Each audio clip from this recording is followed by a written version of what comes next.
por el tiempo que nos permites, por el lugar que nos concedes para poder reflexionar en tu palabra.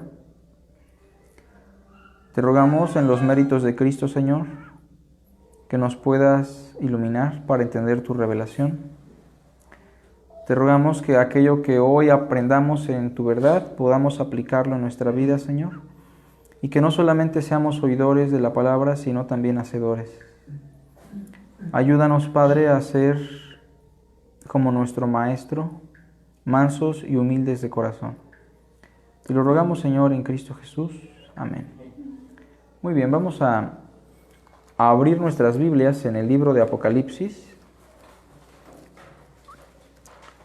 Y bueno, iniciamos un poquito tarde, entonces, y yo hablo creo que por todos, vamos a tomar un poquito más de tiempo, ¿sale? Una media hora tal vez más. Pero me gustaría mencionar que aquellos que tenemos responsabilidades dentro del cuerpo de Cristo en la mañana, no las dejemos al último, hermanos. Cada uno ya sabe sus responsabilidades. Entonces, si hay que hacer algunas cositas en la iglesia, tratemos de hacerlas en el momento preciso para que no se afecten aquellos que están llegando a tiempo. Eso creo que ni siquiera hay que mencionarlo, forma parte de la cultura y del sentido común. Pero nosotros tenemos un principio mayor que es el amor. Entonces, por amor a nuestros hermanos, tratemos de realizar nuestras actividades, ¿no? Para que estemos a tiempo y para que no se vea afectado el estudio de la palabra. Pero bueno, Apocalipsis, capítulo 2.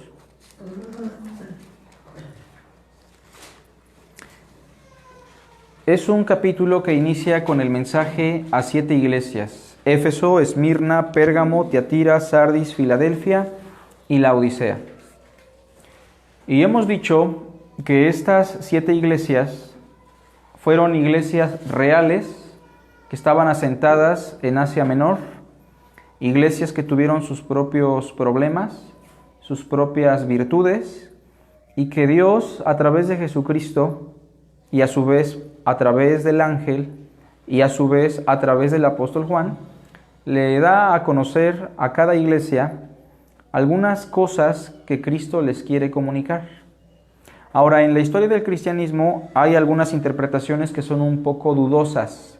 Por ejemplo, habíamos dicho que algunas personas ven el mensaje de las 7 iglesias como un símbolo de los periodos históricos por medio de los cuales ha atravesado el cristianismo.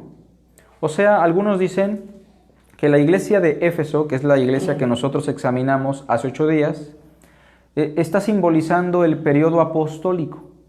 Esa iglesia o ese cristianismo que discernía a los falsos apóstoles, un cristianismo con mucho fervor, con un buen discernimiento, un cristianismo puro.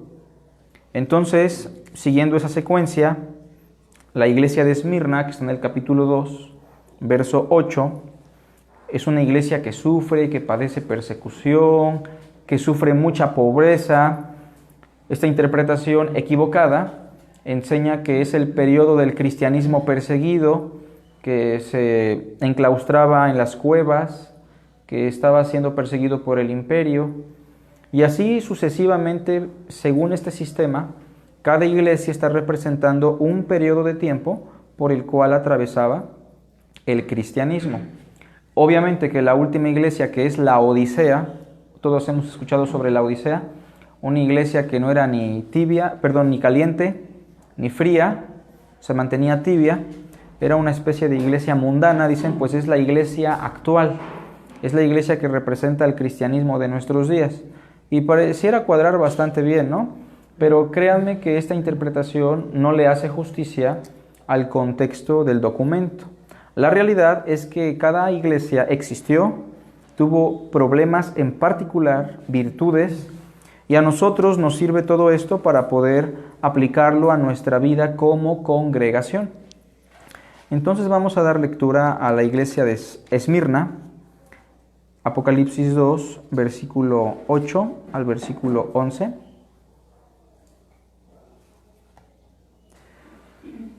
Bueno, no sé si alguien recuerde la estructura que hay en cada iglesia. ¿Se acuerdan que hace 8 días hablábamos de una estructura? Hay una estructura bien definida. Lo primero que aparece al inicio de cada mensaje es la identidad de Cristo. Se nos menciona primero la identidad de Jesús, en la mayoría de las veces en términos simbólicos. Verso 8, y escribe al ángel de la iglesia en Esmirna, el primero y el postrero, el que estuvo muerto y vivió. Entonces vean cómo la primera sección nos habla de la identidad del Hijo de Dios, muchas veces en términos simbólicos. En este caso se estaban usando unos términos propios de los profetas, como Isaías, Jeremías, Ezequiel. El primero y el último fue un término acuñado en la era profética que apuntaba directamente al Señor de los ejércitos, a Dios. Sigue después entonces una segunda sección en el verso 9 que dijimos es lo que Cristo conoce de cada iglesia, ¿no? Y cada vez que inicia esta sección, la frase inicial es, yo conozco tus obras. En el versículo 9 dice, yo conozco tus obras y tu tribulación y tu pobreza, pero tú eres rico. Y la blasfemia de los que se dicen ser judíos y no lo son, sino sinagoga de Satanás. Entonces vean cómo en el verso 9 se nos habla de lo que Cristo conoce de la iglesia. A diferencia de la iglesia de Éfeso, la iglesia de Esmirna tenía cualidades distintas. La iglesia de Éfeso no estaba en mucha tribulación ni en mucha pobreza, pero Esmirna sí. Esmirna era una iglesia carente, era una iglesia perseguida, era una iglesia sufrida, era una iglesia que tenía que soportar a falsos judíos, a los cuales Cristo les llama sinagoga de Satanás. Es una iglesia que está padeciendo bastante.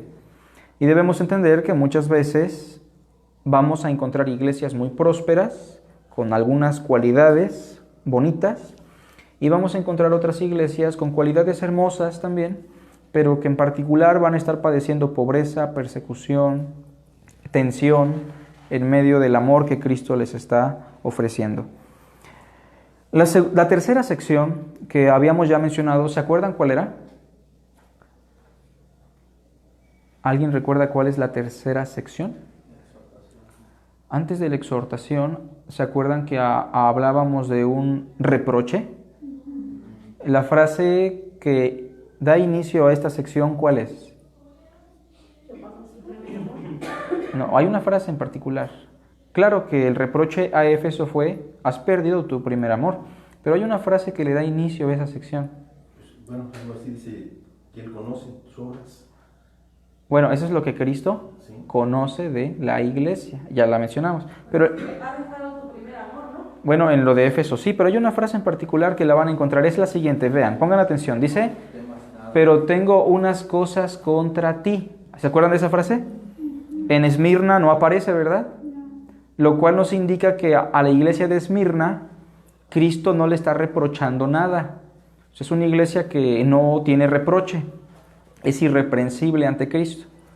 Ahora, noten lo que dice el capítulo 2, versículo 4. ¿Cómo inicia el 4? Pero tengo contra ti. Así inicia el reproche a cada iglesia, si es que tiene reproche. Vean el capítulo 2, verso 14, la iglesia de Pérgamo. ¿Cómo inicia la sección?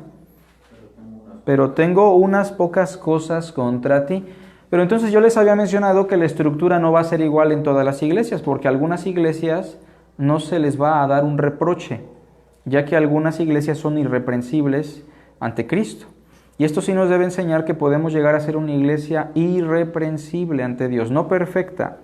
Cuando hablamos de irreprensible no estamos diciendo que es una iglesia perfecta, sino una iglesia que no tiene que Cristo le pueda demandar, que humanamente hablando ante la perspectiva de Cristo son una iglesia leal, una iglesia que vive para Dios.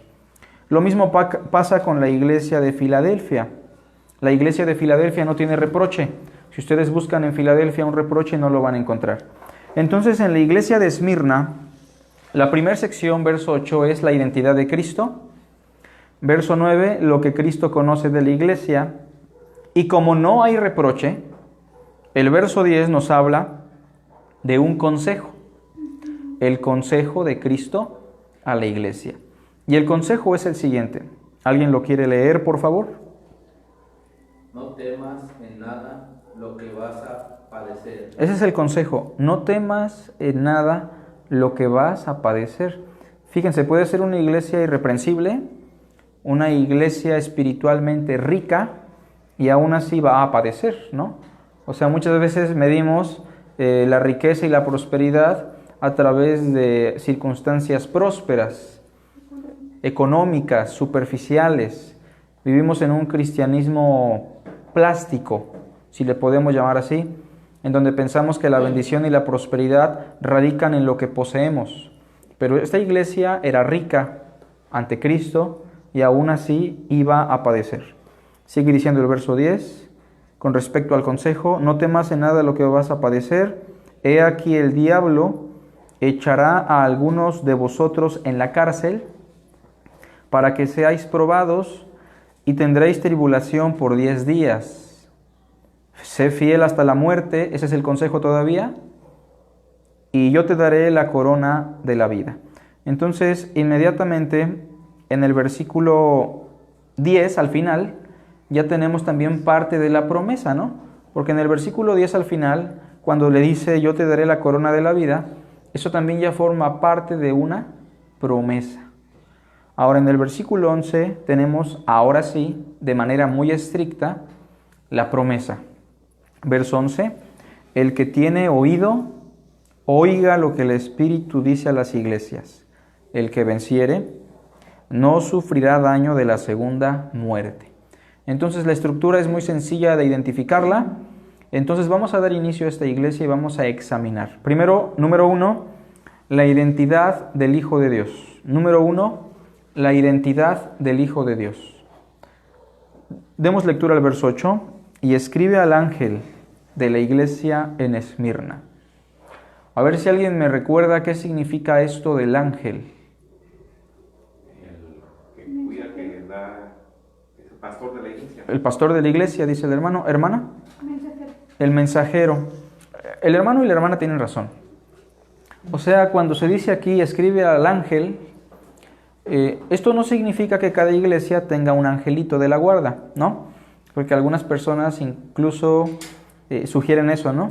Que cada iglesia tiene un angelito de la guarda y que nuestra iglesia tiene un ángel en particular que la cuida. La idea no es esa, porque la palabra ángel en la antigüedad no se usaba tanto para hablar de los seres celestiales. Hoy día sí, ¿no? Hoy cuando hablamos de un ángel pensamos en un ser celestial. En aquellos días a veces se usaba para un ser celestial que traía el mensaje de Dios, como Gabriel, pero muchas veces la palabra ángel se usaba para hablar de un mensajero, de un pregonero. Entonces, en este caso, el mensajero de Esmirna simplemente es el que da el mensaje de Dios a la congregación. Se le puede llamar pastor, se le puede llamar anciano, se le puede llamar obispo. La idea es la misma, alguien que comparte el mensaje de Dios. Y sigue diciendo el verso 8, el primero y el postrero. Primero vamos a analizar esa frase, el primero y el postrero. Miren, hermanos, en el capítulo 1 de Apocalipsis, ustedes van a darse cuenta que Juan tuvo una visión en donde él miró a uno semejante al Hijo del Hombre. ¿Recuerdan esa visión? Apocalipsis capítulo 1. Bueno, si se van para allá tantito, versículo 12, 1:12, dice, y me volví para ver la voz del que hablaba conmigo, y vuelto, vi 7 candeleros de oro, y en medio de los 7 candeleros, a uno semejante al Hijo del Hombre. Sin duda alguna sabemos que es un símbolo del Cristo. Vestido de una ropa que llegaba hasta los pies, y ceñido por el pecho con un cinto de oro. Su cabeza y sus cabellos eran blancos como blanca lana, como nieve, sus ojos como llama de fuego, y sus pies semejantes al bronce bruñido, refulgente como en un horno, y su voz como estruendo de muchas aguas. Tenía en su diestra 7 estrellas, de su boca salía una espada aguda de 2 filos, y su rostro era como el sol cuando resplandece en su fuerza. Cuando le vi, caí como muerto a sus pies, y él puso su diestra sobre mí, diciéndome, no temas. ¿Qué dice después? Yo soy el primero y el último, y el que vivo y estuve muerto. Mas he aquí que vivo por los siglos de los siglos. Amén. Y tengo las llaves de la muerte y del Hades. O sea, cada vez que Apocalipsis 2 y Apocalipsis 3 le dan un mensaje a una iglesia, van a identificar a Cristo tomando un extracto del capítulo 1. ¿Sí me estoy explicando? O sea, si en el capítulo 1 se nos dice que Cristo tenía unas piernas semejantes al bronce bruñido y unos ojos como llama de fuego, eso lo va a utilizar en la iglesia de Tiatira, capítulo 2, verso 18, ¿lo ven? El Hijo de Dios, el que tiene ojos como llama de fuego y pies semejantes al bronce bruñido. Esta sección la está extrayendo del capítulo 1 de la primera visión.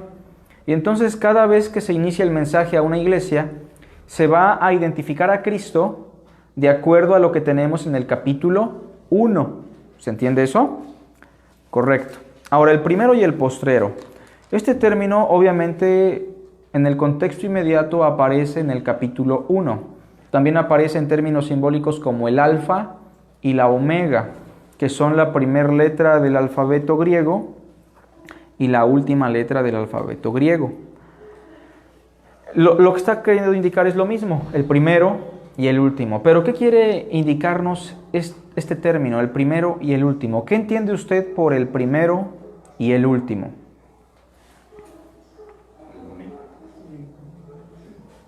El primero y el último. El que está por sobre todas las cosas, el hermano dice, el eterno. ¿Usted había dicho algo, hermano? El único. Bueno, los tres tienen razón, pero muy en particular el primero y el último es un término antropomórfico que está expresando la eternidad de Dios. O sea, ¿Dios tuvo principio? No tuvo principio. ¿Dios tiene final? No tiene final. Él engloba el principio y el fin. Por eso cuando se le revela a Moisés y Moisés le pregunta por su nombre y le dice, ¿y si los hijos de Israel me preguntasen quién me envió, qué les diré? ¿Y qué le dijo el Señor? Les dirás, yo soy, me ha enviado. En otro texto le dice, yo soy el que soy. Noten que el texto no dice, yo fui, yo seré. El texto dice, yo soy. Y este es un verbo en un estado continuo. O sea, Dios es un ser presente de manera continua. Nosotros no somos eternos y les voy a dar un ejemplo. Cuando estamos analizando las manecillas de un reloj, ¿alguien de ustedes puede dar la hora exacta? ¿Se puede dar la hora exacta, hermanos? No, porque lo que lo dices el tiempo avanza. No se puede, porque en el momento que yo digo son las 3:15:50, ya se avanzó. Entonces, eso nos está indicando que nosotros no somos. Nosotros estamos pasando. Por eso la Biblia dice que el hombre es como la hierba que se marchita, es como la neblina. Pero el Señor es el yo soy. Y cuando hablamos de Cristo, en algún momento el Salmo capítulo 2 dice, tú eres mi hijo, yo te he engendrado hoy. ¿Han leído ese texto? Noten que no dice yo te engendraré mañana, yo te engendré ayer, yo te he engendrado hoy. Y otra vez está indicando que el Hijo comparte la misma naturaleza, comparte el mismo germen con Dios, porque eternamente es engendrado por el Padre. ¿Se entiende la idea? Es simplemente un antropomorfismo otra vez, pero estamos hablando de la eternidad. Yo soy el primero y el postrero. Estamos en Apocalipsis 2, versículo 8, en la identidad de Cristo. Es un término que alude a la eternidad, a la omnipotencia, a la soberanía de Cristo. Pero vamos al Antiguo Testamento, anoten Isaías 44:6. Isaías 44:6.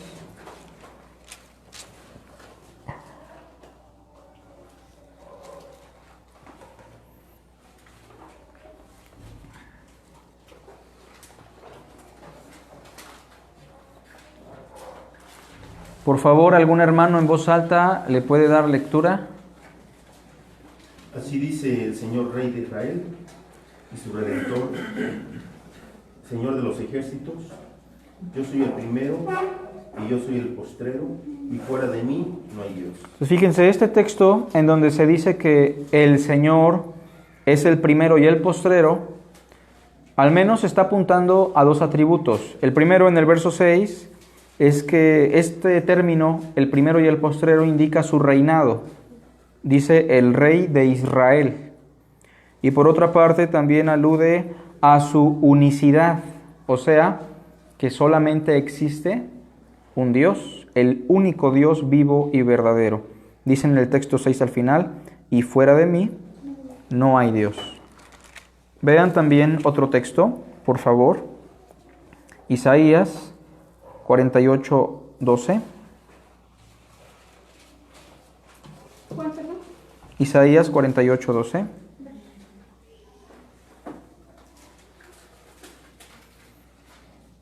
Óyeme, Jacob, y tú, Israel, al quien llamé, yo mismo, yo el primero, yo también el postrero. Pero ven el verso 13. Este término en este contexto apunta a otro atributo.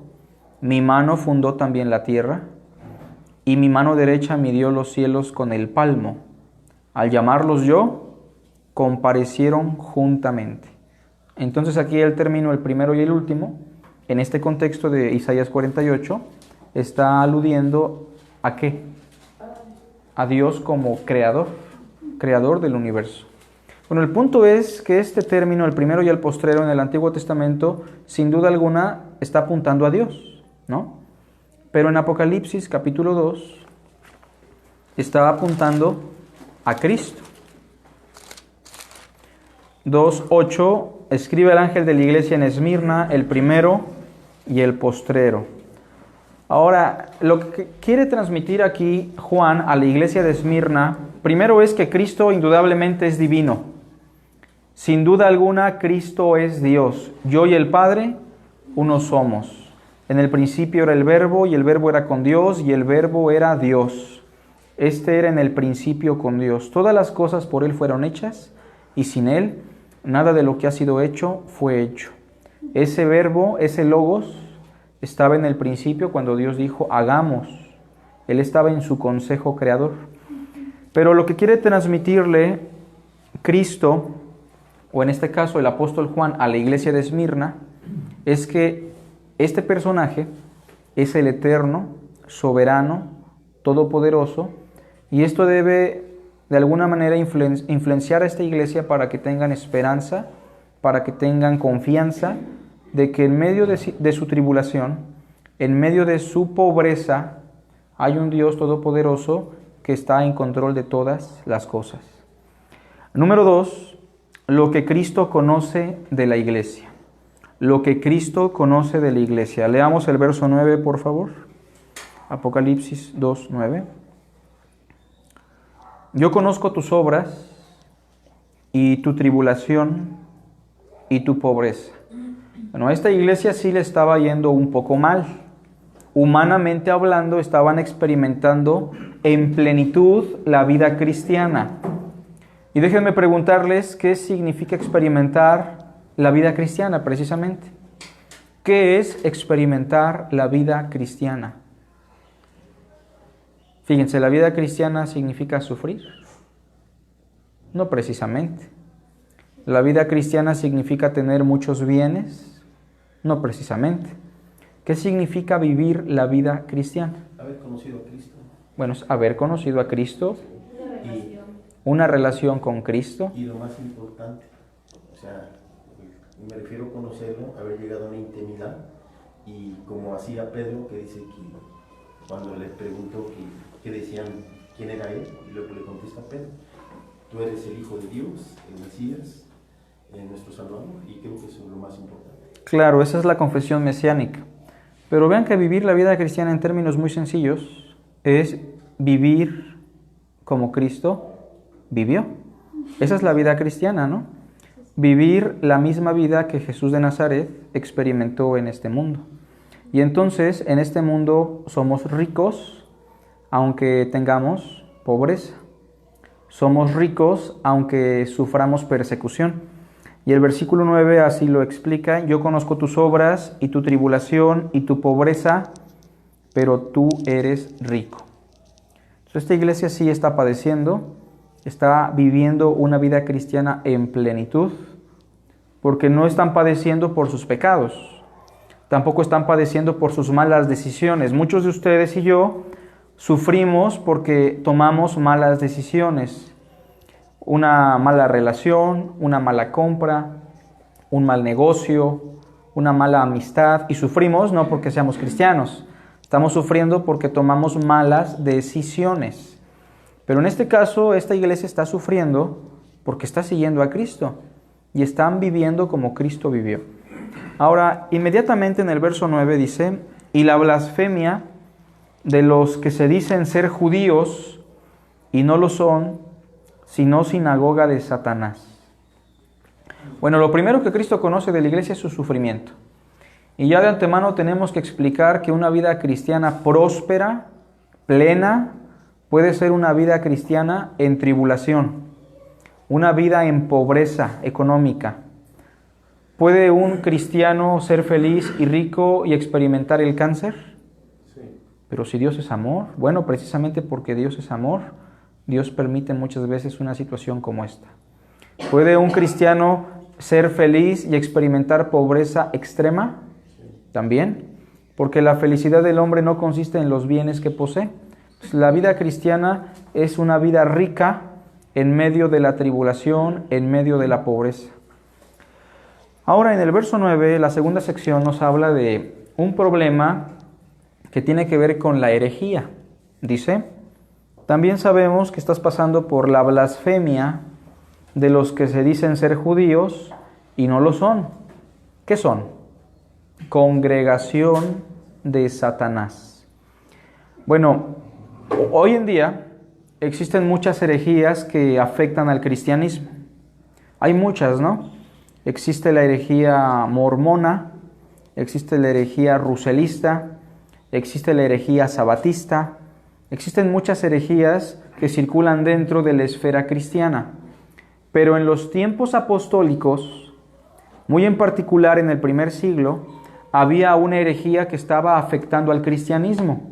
¿Alguien sabe cuál fue esa herejía? ¿O cómo se le llamó a esa agrupación herética que afectó al cristianismo? Fue el judaísmo en general. El judaísmo. ¿Qué significa el judaísmo? Doctrina judía. Bueno, la doctrina judía no tiene sus bases en Dios. O sea, ni siquiera el judaísmo tiene sus bases en Dios. O sea, hermanos, ustedes dense cuenta que las personas que mandaron al Mesías a la crucifixión fueron los judíos. Claro que los romanos participaron, pero los que tramaron todo esto fueron los judíos. Cuando Cristo habla con los judíos en Juan capítulo 8, ¿cómo les dice? Vosotros sois de vuestro padre, el diablo. Ellos dicen, no, somos hijos de Abraham. ¿Qué les dijo Cristo? No. Si ustedes fueran hijos de Abraham, las obras de Abraham harían. Entonces, constantemente, los judíos son acusados de herejes, son acusados de hijos del diablo, son vistos como una agrupación falsa. Sobre todo en el Nuevo Testamento, el apóstol Pablo amplifica esta idea. Y quiero mencionar algo, que hay personas en el cristianismo hoy día que exaltan a los judíos en desmedida, ¿no? Y muchos pastores y muchos cristianos andan por ahí con su kipá, con su shofar y con sus vestiduras judías, porque piensan que se acercan más a lo sagrado por el hecho de tener algún rasgo o algún vínculo con el judaísmo. La realidad es que eso no es así. El judaísmo es tan religioso como el catolicismo y como el islam y como cualquier otra secta que se aparta de la verdad. Ahora, noten algunos pasajes. Filipenses capítulo 3. Ahora, no estamos en contra de los judíos, porque los judíos, como los mexicanos, como los brasileños, son valiosos ante Dios, son pecadores que necesitan a Cristo. Estamos en contra del judaísmo. El judaísmo es una doctrina. Yo no estoy en contra del católico, estamos en contra del catolicismo, de la doctrina católica, y todo católico necesita a Cristo también. Entonces aquí el problema radicaba mucho en la doctrina y en las personas que la promovían. Filipenses capítulo 3, verso 1 al verso 3. A ver si entendemos un poquito lo que Pablo quiere transmitirle a los filipenses. Les dice: por lo demás, hermanos, gozaos en el Señor. A mí no me es molesto el escribiros las mismas cosas, y para vosotros es seguro. Lo que les va a decir es algo que ya saben, pero que necesitan escucharlo otra vez porque les va a proporcionar seguridad. Guárdense de los perros. ¿Es literal o es un término figurativo? Figurativo, ¿no? Porque si fuera literal nos estaría diciendo guárdense de los perros, y muchos hermanos así son, ¿no? Ven un perrito por ahí, le cortan vuelta porque les da miedo. Pero la idea no es esa. Aquí la idea es figurativa. Fíjense, como dice, guárdense de los perros. Guárdense de los malos obreros. Hay personas que obran aparentemente para Dios, pero Pablo los cataloga como malos obreros. Después les llama: guardaos de los mutiladores del cuerpo. Bueno, ¿quiénes son esos mutiladores del cuerpo? Los tres términos que Pablo menciona, tanto como perros, malos obreros y mutiladores del cuerpo, son términos que apuntan a los judaizantes, a los que promueven el judaísmo. ¿Por qué? Cuando nosotros los gentiles estábamos sin Cristo, o incluso a la fecha, ¿cómo nos catalogan los judíos? Como incircuncisos, incluso nos llaman perros, ¿no? En las sinagogas del Distrito Federal o la Ciudad de México, incluso se escupe una cruz al entrar a cada sinagoga, porque el cristianismo para ellos es algo abominable, ¿no? Y en algún momento, si les tratas de predicar, te insultan y te tratan como un perro. En el Nuevo Testamento eso era muy común. De hecho, Jesús lo usó figuradamente cuando le dijo a una mujer sirofenicia: no es justo quitarle el alimento a los hijos, a los judíos, y echárselo a los perrillos, a los gentiles. Pero aquí lo que hace el apóstol Pablo es revertir el efecto. ¿Se entiende? Los perros o los inmundos no son los gentiles ya. Los inmundos, ¿quiénes son? Los perros, ¿quiénes son? Son los judíos. En este caso, no son estrictamente los judíos. Aquí por una cuestión en particular, pero todos aquellos que no tengan a Cristo son inmundos, ¿se entiende? El perro como una figura de inmundicia, como un animal carroñero inmundo. Pero entonces todos los que no tienen a Cristo son inmundos, incluyendo en este texto a los judíos. Malos obreros, segunda frase. Los judíos piensan que obran para Dios, como Saulo de Tarso pensaba que era su deber exterminar al cristianismo y que así servía al Señor. Por eso aquí les llama malos obreros. Tienen celo de Dios según Romanos, pero no conforme a ciencia. Y tercera frase, mutiladores del cuerpo. ¿Por qué mutiladores del cuerpo? Porque para ellos era muy importante circuncidar a los prosélitos o a los que querían practicar el judaísmo. Verso 3. Pablo le dice a los filipenses: porque nosotros, ¿quiénes son los nosotros? Se está incluyendo Pablo y está incluyendo a los gentiles. O sea, todos los que estamos en Cristo, ¿qué dice? Nosotros somos la circuncisión. ¿Qué significa esto de la circuncisión? Nosotros somos la circuncisión. Bueno, aquí por circuncisión debemos entender, nosotros somos el pueblo judío. A veces, para decir pueblo judío, ¿cómo le llama Pablo? Los de la circuncisión. Y a veces a los gentiles, en vez de llamarles gentiles, ¿cómo les llama? Los de la incircuncisión. A esta figura se le llama metonimia. La metonimia es una figura emblemática. en donde se está usando un emblema que representa una idea que conocemos de antemano. Entonces, vamos a quitarle el emblema. Cuando en el verso 3 Pablo dice, nosotros somos la circuncisión, ¿qué está diciendo? Nosotros somos el verdadero Israel. Nosotros somos el verdadero pueblo judío. ¿Quiénes? Los que en espíritu servimos a Dios y nos gloriamos en Cristo Jesús, no teniendo confianza en ¿qué? En nuestro exterior, en nuestro linaje, en nuestras obras. Aquí le llama en nuestra carne. Otro texto, para que notemos que el Israel de Dios no es el Israel según la carne, es Romanos, por favor.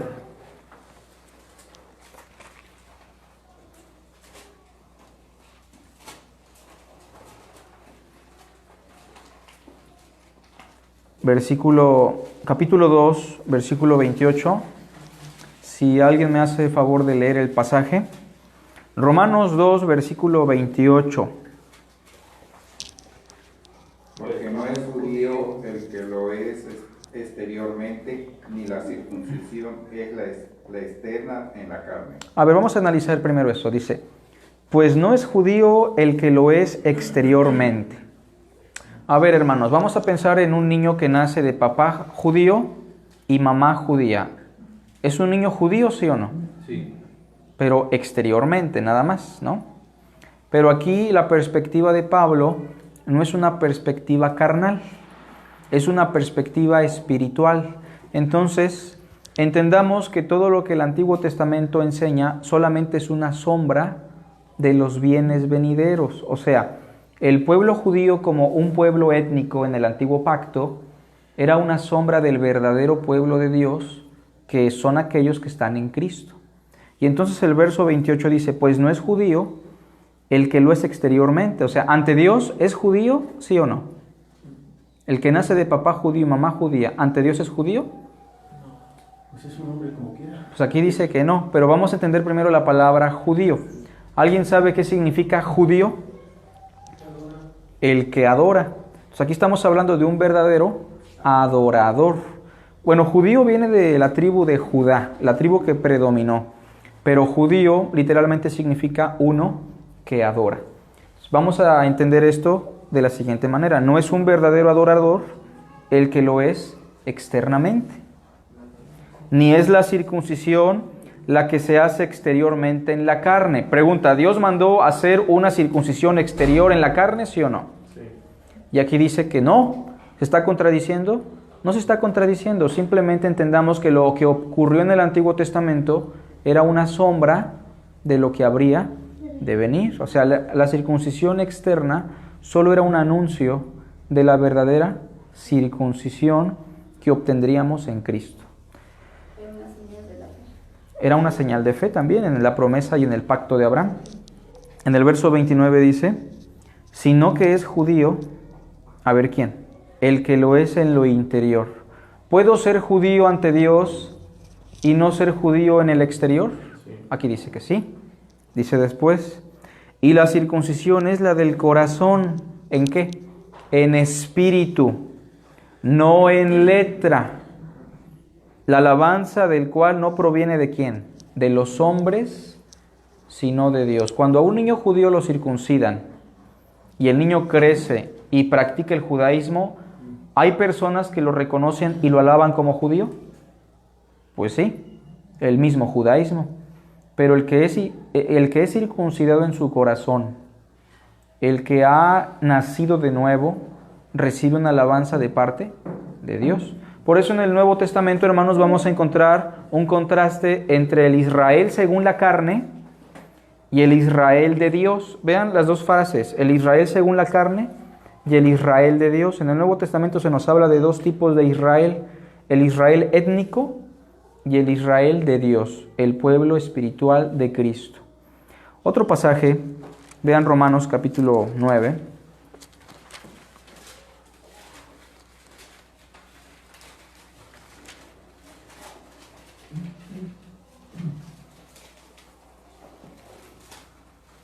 Verso 6. Dice, no que la palabra de Dios haya fallado, porque no todos los que descienden de Israel son israelitas. ¿Cómo? ¿No parece una incongruencia, hermanos? Pareciera que sí, ¿no? Pero lo que está apuntando otra vez Pablo es lo espiritual. No porque nazcan de Israel, eso quiere decir que son israelitas. ¿Saben lo que significa israelita o Israel? ¿Alguien recuerda qué significa el nombre Israel? Jacob era el usurpador, ¿no? Israel, príncipe con Dios. Entonces, ahora hay un grupo de personas que son príncipes con Dios. Hay un reino de sacerdotes con Cristo, pero no son los que nacen étnicamente o carnalmente de Israel. Dice el versículo 7, ni por ser descendientes de Abraham son todos hijos, sino en Isaac te será llamada descendencia. Verso 8 lo explica, esto es, no los que son hijos según la carne son los hijos de Dios. ¿Los israelitas según la carne son hijos de Dios? Dice que no. Sino que los que son hijos según la promesa son contados como descendientes. ¿Cuál es la promesa que se le dio a Abraham? Que en su semilla serían benditas todas las familias de la tierra. ¿Y esa semilla quién es? Pues es Cristo. Entonces los que son de fe en Cristo, estos son hijos del patriarca Abraham. Regresando a Apocalipsis, por no mencionar muchos textos que aluden a los verdaderos israelitas, en Apocalipsis 2, verso 9 al final, entonces la iglesia de Esmirna estaba pasando por algo. Aparte de su tribulación, aparte de su pobreza, tenía que estar constantemente soportando a los que se jactaban de ser judíos, pero no eran adoradores realmente. Sí eran judíos según la carne, pero no eran judíos ante Dios. ¿Qué es lo que eran ellos? Sinagoga de Satanás. Ahora, congregación de Satanás. ¿Qué significa Satanás? Aquí, así como Nicolaitas tiene un significado en particular, Satanás tiene un significado en particular. ¿Qué entendemos por Satanás? El diablo, pero el significado literal de Satanás, y recuérdenlo, es el adversario. Ese es el significado de Satanás, adversario, el que está en contra de. ¿Se acuerdan que en algún momento Cristo dijo, es necesario que el Hijo del Hombre padezca de los ancianos y de los escribas? Y entonces Pedro lo tomó. Pedro venía un poquito alzado porque Cristo le había dicho, bienaventurado eres Simón, ¿se acuerdan? Pero entonces cuando Cristo dice, voy a padecer, Pedro lo toma aparte, se lo lleva, Pedro se siente capaz de aconsejar a Cristo, ¿y qué le dice? Señor, en ninguna manera esto te acontezca. ¿Y qué le dijo Cristo? Apártate de mí, Satanás. ¿Era Satanás, Pedro? ¿Él era el diablo o él era Lucifer? No. ¿Se le metió? Tampoco, porque era un hijo de Dios. No se le puede meter el diablo a un hijo de Dios. ¿Pero qué quiso decirle? Apártate de mí, adversario. O sea, tu actitud, Pedro, es una actitud adversaria, que va en contra del Mesías, que va en contra de la verdad. Entonces aquí cuando se les llama sinagoga de Satanás, lo que está diciendo es que estos judíos, lejos de ser pueblo de Dios, son contrarios ¿a qué? A la verdad. Son contrarios a Cristo, van en contra de la verdad, van en contra del reino. Y de hecho, el apóstol Pablo, y yo creo que vamos a tratar de examinar esto porque es importante, lo refiere bastante. Vean conmigo Tito,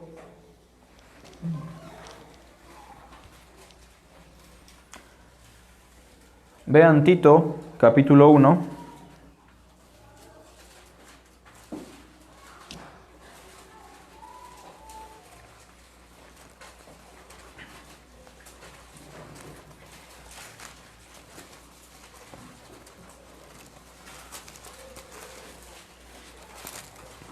Y hoy día seguimos batallando con esa herejía judaizante, definitivamente.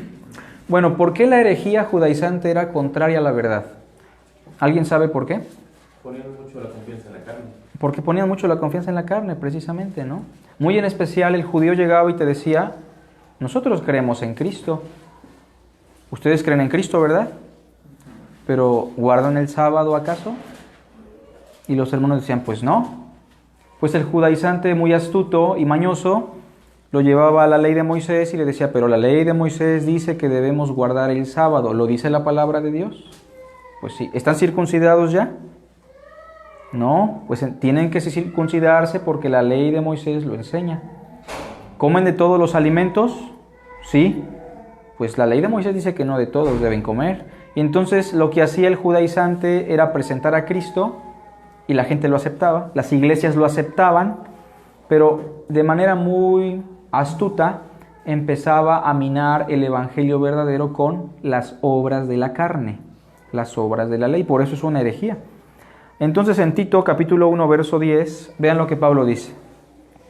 Porque hay aún muchos contumaces, y vean cómo Pablo se refiere a ellos, hermanos, y habladores de vanidades, de cosas vacuas, y engañadores, mayormente ¿quiénes?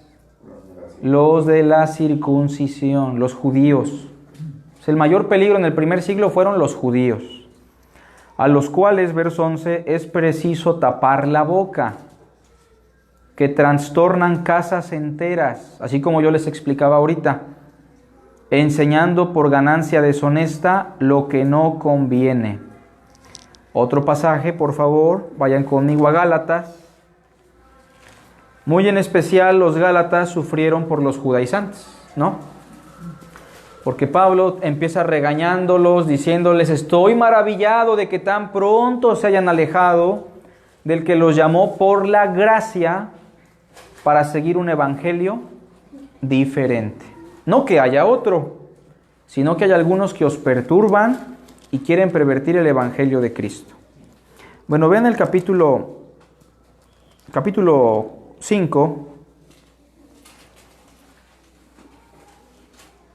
verso 7. Aquí ya vemos cómo los judíos eran sinagoga de Satanás, o sea, una congregación de adversarios. No se olviden lo que significa sinagoga de Satanás, una congregación de adversarios.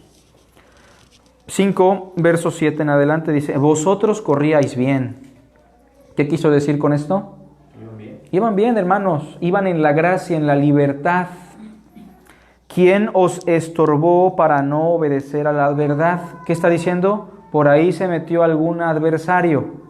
Evidentemente era un judío o muchos judíos. Esta persuasión no procede de aquel que os llama. Un poco de levadura leuda toda la masa. Y esto en alusión a los judíos, ¿no? Regresemos a Apocalipsis, vamos a avanzar. Creo que queda claro lo que significa sinagoga de Satanás. Apocalipsis 2, verso 10. Dice, no temas en nada lo que vas a padecer. Ese es el consejo. Número 3, el consejo de Cristo a la iglesia. No temas en nada lo que vas a padecer. Vas a sufrir, pero no temas. He aquí, el diablo echará a algunos de vosotros en la cárcel. Ahora fíjense que ya no usa la palabra Satanás. De manera curiosa, ¿cómo le llama ahora? El diablo. Fíjense, para Satanás tenemos muchos títulos, ¿no? Se le llama el tentador, se le llama Satanás, se le llama el diablo, la serpiente antigua, padre de mentira, y hasta en otros países le ponen títulos, el chamuco y cosas así, ¿no? Pero el punto es que en la Biblia, muy en particular, o se le llama Satanás o se le llama el diablo. Pero ¿qué significa el diablo? Ahora sí, el acusador o el calumniador, eso significa diablo. Bueno, literalmente es calumniador, pero en Satanás se originó la mentira, por eso se le llama padre de mentira. No es que tenga una hija que se llama mentira, ¿no? Es un modismo de filiación, así se le conoce a ese término, modismo de filiación, en donde por padre de mentira, lo que quiere expresar Cristo es que en él se originó la mentira. Él es homicida desde el principio, porque en el principio del huerto, él trajo la muerte. Él fue el homicida. Así es. Todos los mitómanos actúan como diablo. Claro. Entonces, cuando dice aquí que el diablo echará a algunos de vosotros en la cárcel, a ver si alguien entiende la idea, la conexión. El diablo echará a algunos de vosotros en la cárcel. ¿Cuál es la idea? Los va a calumniar. ¿Perdón? Serán entregados a la cárcel, pero ¿de qué forma? Los va a calumniar. Habrá gente, ¿no? A través de mentiras. A través de calumnias, los hermanos van a ser encarcelados. Entonces, no precisamente esto significa que el diablo andaba por ahí, ¿no? Pero que, como dice Pablo, no tenemos lucha contra carne y sangre. O sea, detrás de los perseguidores del cristianismo, muy en especial de la iglesia de Esmirna, estaba actuando la calumnia de Satanás, ¿no? Del diablo. Entonces, a través de la calumnia, ellos son arrojados a la cárcel. Ahora, razones por las cuales los cristianos fueron echados a la cárcel. Tenía que haber algunas justificaciones legales. ¿Por qué? Pues primero hay que predicar a Cristo. Bueno, predicar a Cristo es la principal, ¿no? Predicar, obviamente, al declarar a Cristo como rey, entonces ahora sí ya es como que está usurpando la función del emperador. Vamos para eso. Primero, el problema principal es predicar y defender a Cristo, ¿no? En aquellos días se había levantado un emperador llamado Domiciano. Domiciano inició su reinado en el año 81 y duró hasta el año 96. Creo que ya hemos hablado mucho de Domiciano y si estuviera vivo, pues ya me hubiera mandado a matar, ¿no? Pero bueno, Domiciano fue un emperador que se proclamó a sí mismo Dominus et Deus Nostri. En términos latinos, esto significa Domiciano, Señor y Dios nuestro. Muy en especial, la iglesia de Esmirna, o la ciudad de Esmirna, por no decir que todas las ciudades de Asia Menor, le estaban rindiendo culto completo al emperador. Y el emperador decía que no había problema si tú tenías otra fe, otra religión, siempre y cuando le rindieras a él adoración. Entonces, en la entrada de las ciudades más importantes de Asia Menor, se colocaba un altar a honor de Domiciano. Ahí estaban los soldados custodiando el altar en la puerta de la ciudad. Y cuando un hermano o una hermana entraba a la ciudad, cualquier persona le pedían que le rindiera culto al altar del emperador, le ofreciera el incienso. Inmediatamente la persona era marcada en la frente o en la mano con ese término, muy probablemente Dominus et Deus Nostri, y al ser marcada la persona, pues podía entrar a la ciudad, comprar, vender, comerciar. Eso aparece en la historia de Roma, ¿no? Y entonces los únicos que no querían adorar al emperador, ¿quiénes eran? Los cristianos. Ahora, los judíos tenían un permiso especial, porque por ser un pueblo muy antiguo, monoteísta, que solo adoraba a un solo Dios, al judaísmo se le permitió exonerarse de la adoración, pero al cristianismo no, porque al cristianismo se le veía como una religión o como una secta nueva. Entonces el emperador no soportaba que los cristianos lo negaran como Dios y como Señor, y por eso los echaban a la cárcel. También los acusaban de mantener orgías dentro de las congregaciones. O sea, ahorita nos reunimos nosotros. ¿Cuál era el tema central del cristianismo, hermanos? La adoración a Cristo. Bueno, en medio de la adoración a Cristo del Evangelio, ¿cuál es el tema central? Ya dijimos hace 8 días. El amor. Entonces, como el cristianismo constantemente hablaba del amor y del amor y del amor, y como los hermanos acostumbraban saludarse con beso, como los argentinos o como los españoles, lo que se conoce en las cartas de Pablo como el ósculo santo, el imperio también los acusaba de mantener orgías en nombre del amor. Y entonces muchas cosas como estas, también se les acusó de practicar brujería en su momento. Estas cosas provocaban que ellos fueran arrojados a la cárcel y en muchas ocasiones al foso de los leones, al Coliseo romano, entre otras cosas, ¿no? Bueno, esta iglesia en particular está padeciendo terrible, terrible. Versículo 10 dice: el diablo echará a algunos de vosotros en la cárcel para que seáis probados y tendréis tribulación por 10 días. ¿Es literal o es un símbolo? Es la pregunta. Pues no puede ser una tribulación de 10 días porque pues, es ilógico, ¿no? Lo que están padeciendo no va a ser por 10 días. Recuerden que en la literatura apocalíptica, sobre todo en el Apocalipsis de Juan, los números juegan un papel muy importante. Ya hemos dicho un poquito de qué representan los números en Apocalipsis. A ver si alguien recuerda la simbología de los números. ¿Qué representa el número 4? Los puntos cardinales. El cosmos en general. ¿Qué representa el número 6? Al hombre, 6, 6, 6 es el número del hombre. ¿Qué representa el número 7? 7 iglesias, 7 copas, 7 trompetas. Es la perfección, lo sagrado, lo eterno. Bueno, el número 10 representaba lo completo y a la fecha. Incluso cuando sacamos una calificación completa, ¿cómo le ponen? 10. Entonces, lo que está diciendo es que vas a sufrir una tribulación plena, una tribulación completa. Tu prueba va a llegar completita, ¿no? Recuerden que la prueba de alguna manera tiene una finalidad. Vean Santiago capítulo 1. O sea, las pruebas no vienen de casualidad, tienen siempre finalidad. Y la finalidad de la prueba es asemejarnos cada día más a Cristo. Santiago capítulo 1, verso 2, ya vamos terminando. 1, verso 2, hermanos míos, tened por sumo gozo cuando os halléis en diversas pruebas, sabiendo que la prueba de vuestra fe produce paciencia, mas tenga la paciencia su obra, ¿qué? Completa. Ahí está la idea, completa. O sea, la prueba que van a sufrir será completa, o más bien es una prueba para que se acomplete su madurez, para que su madurez cristiana llegue a perfección, a plenitud.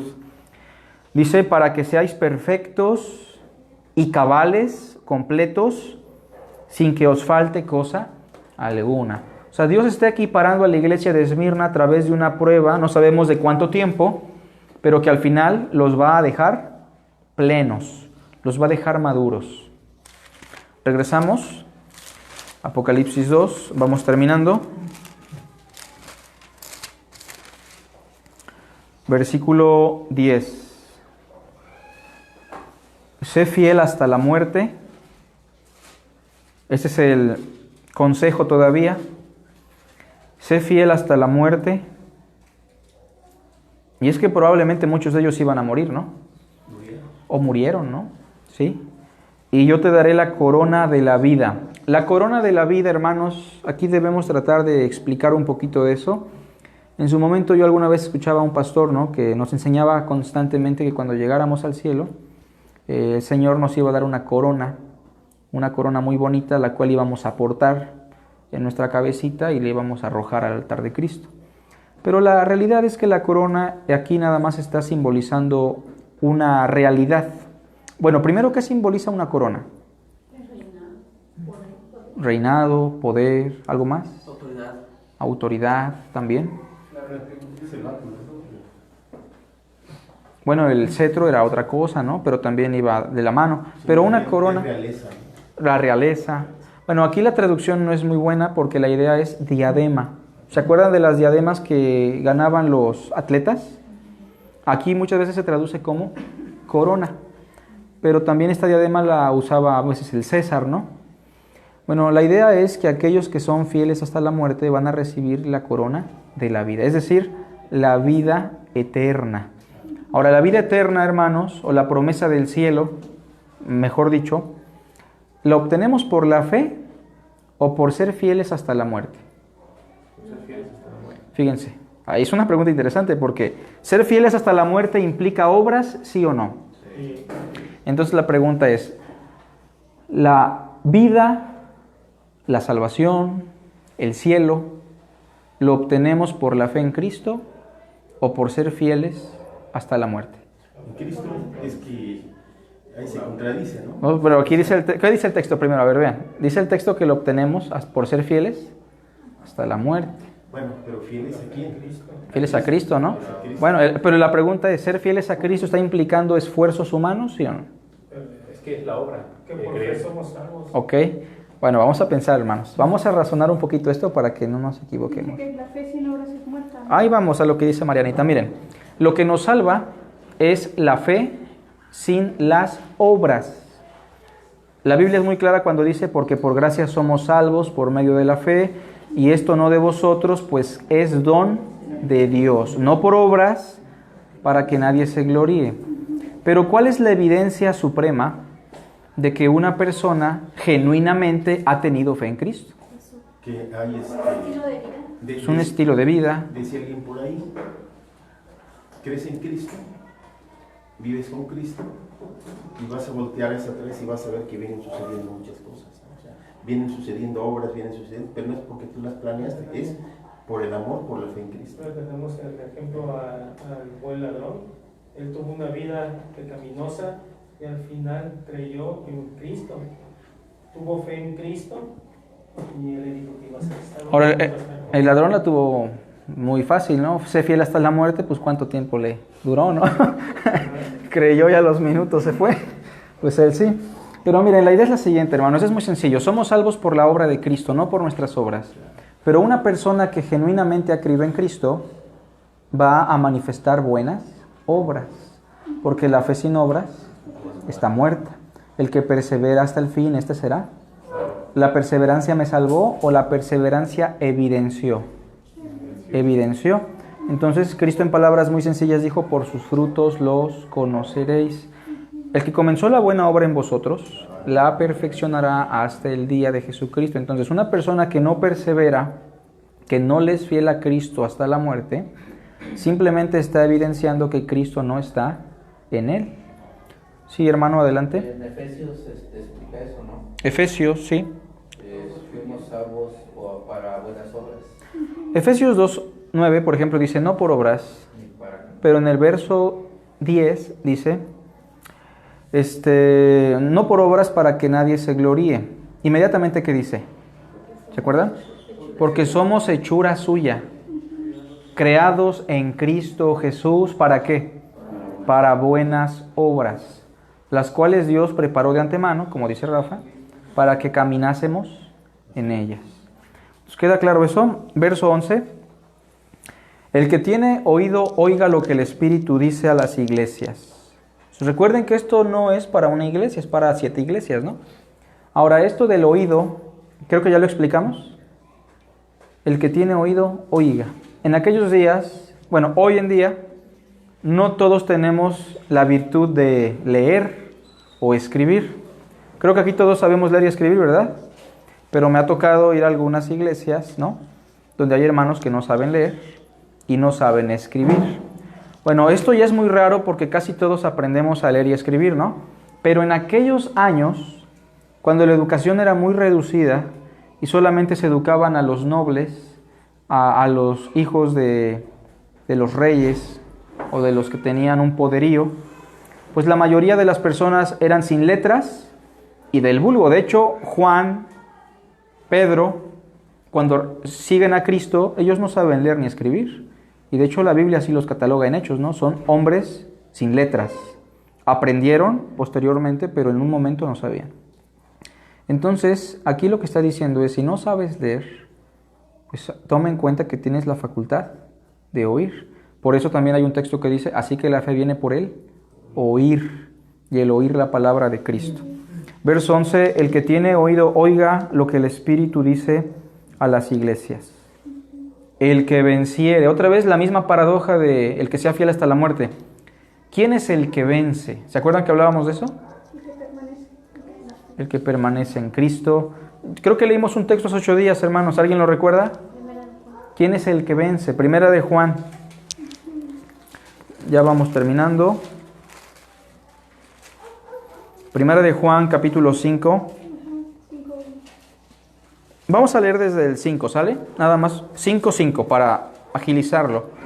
Pero casi que ese texto lo van a tener que memorizar. El que venciere. A ver, ¿quién es el que vence? Así es. Dice, ¿quién es el que vence al mundo? Sino el que cree que Jesús es el Hijo de Dios. Verso 4, vean. Porque todo lo que es nacido de Dios vence al mundo. Y esta es la victoria que ha vencido al mundo, nuestra fe. Terminamos con la promesa de Apocalipsis 2, versículo 11. El que venciere, en otras palabras, el que tenga esa fe, el que mantenga esa fe mesiánica, Dice, no sufrirá daño de la segunda muerte. Bueno, la segunda muerte. La palabra muerte es la palabra griega thanatos. Y esta palabrita thanatos denota siempre una separación. Una separación. Por ejemplo, cuando hablamos de la muerte física, Santiago dice que eso significa que el cuerpo y el espíritu se han separado. Esa es una muerte, una separación. Pero cuando hablamos de la segunda muerte, estamos hablando también de una separación. Pero una separación entre Dios y el hombre por toda la eternidad. Vean lo que dice, hermanos, Apocalipsis 21:8. Terminamos con eso. Apocalipsis 21, versículo 8, nos dice: pero los cobardes e incrédulos, los abominables y homicidas, los fornicarios y hechiceros, los idólatras y todos los mentirosos tendrán su parte en el lago que arde con fuego y azufre, que es la muerte segunda. Entonces la muerte segunda es la condenación. Pero vamos a preguntarnos ahora, ¿qué es la condenación? ¿Todos aquí han escuchado del infierno? Bueno, ese es el término más común que se usa para hablar de la condenación, el infierno. Aquí se le llama la segunda muerte, el lago de fuego, ¿no? Bueno, dentro de los círculos cristianos hay quienes incluso niegan la existencia de esta realidad, ¿no? Bueno, pero ¿qué es la condenación? ¿En qué consiste la condenación? Miren, porque a veces se le llama el horno de fuego, ¿no? Aquí, ¿cómo se le llama? El lago de fuego. A veces se les llama las prisiones de oscuridad y pues como que no nos ponemos de acuerdo si es un horno, es un lago o son unas prisiones. Los tártaros también, ¿no? Pero la idea es que son figuras retóricas que están de alguna manera queriendo expresar un tormento. ¿Pero qué es la condenación? Si la vida eterna, dijimos, es que te conozcan a ti, el único Dios verdadero, y a Jesucristo, si la vida eterna es tener una relación eterna con Cristo y con Dios, ¿la condenación eterna qué es? Es la separación de Dios por toda la eternidad. Muchos me dirán en aquel día: Señor, Señor, ¿no profetizamos en tu nombre? Y en tu nombre echamos fuera demonios, y en tu nombre hicimos muchos milagros. Entonces les declararé: apartaos de mí, nunca los conocí, hacedores de maldad. Esa frase, apartaos de mí, está ejemplificando en plenitud lo que es la condenación. Muchas personas piensan que no es así, pero la realidad es que una existencia sin la presencia de Dios es lo más terrorífico que le puede ocurrir a un ser humano, ¿no? Si en esta vida los hombres que no tienen a Dios sufren, aun cuando Dios no está lejos de ellos porque está con todos, pues la condenación es lo peor, porque no hay ni un gramo, por así decirlo, de la presencia de Dios, ¿no? Pues vamos a hacer una oración y le damos inicio al culto en 2 minutos. Te damos gracias, Padre, por tu palabra, porque es buena, porque es perfecta. Bendícela, por favor, y permítenos reflexionar en aquellas cosas que le has dicho a la iglesia de Esmirna, para que también las podamos aplicar a nuestra congregación. Ayúdanos a ser fieles, Señor, y ayúdanos también a discernir tu verdad. Te lo pedimos en Cristo Jesús. Amén. Sean todos bienvenidos. Empezamos.